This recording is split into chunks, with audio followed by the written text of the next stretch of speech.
খাবারের সন্ধানে লোকালয়ে বন্য হাতির পাল নষ্ট করছে কৃষকের ক্ষেত। গেল 2 সপ্তাহ ধরে জামালপুরের বকশীগঞ্জের কামালপুর সীমান্তে তাণ্ডব চালাচ্ছে 30 থেকে 35টি হাতির দুটি দল।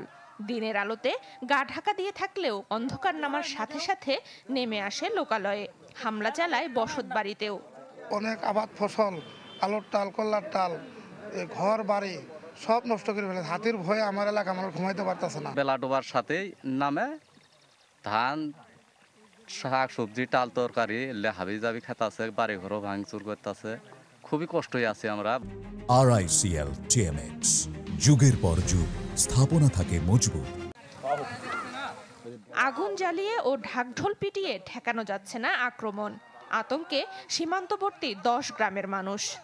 এই হাতিগুলো কিচ্ছু মানে না, যদি আগুন পানিও দেয় তারপরেও দৌড়ে দৌড়ে মানে মানুষের আক্রমণ বেশি করার। কাক জানামো জাঙ্গর যে ফসল খেয়ে গেল, এটা কিছু দিবেন না না দিবেন, এটা পামু না পামু, আমরা আজ পর্যন্ত এটার কোনো অনুদান পাইনি। সাময়িক সমাধান হিসেবে যারা ক্ষতিগ্রস্ত হয়েছে তাদের তালিকা তৈরি করবো, তালিকা তৈরি করে তালিকা ধরে তাদেরকে আমরা ক্ষতিপূরণের ব্যবস্থা করবো। আর আমরা যদি একটি স্থায়ী সমাধানের আশা করি তাহলে আমাদেরকে অবশ্যই একটি বাইলেটারাল নেগোসিয়েশনে যেতে হবে। ইন্ডিয়া থেকে যে হাতিগুলো আসে বা তাদেরকে জোর করে আমাদের পুশ করে দেওয়া হয় বা তাড়িয়ে দেওয়া হয়, সেটা যেন বন্ধ করা হয়। সাধারণ মানুষকে সচেতন করতে নানা উদ্যোগের কথা বলছে বন বিভাগ।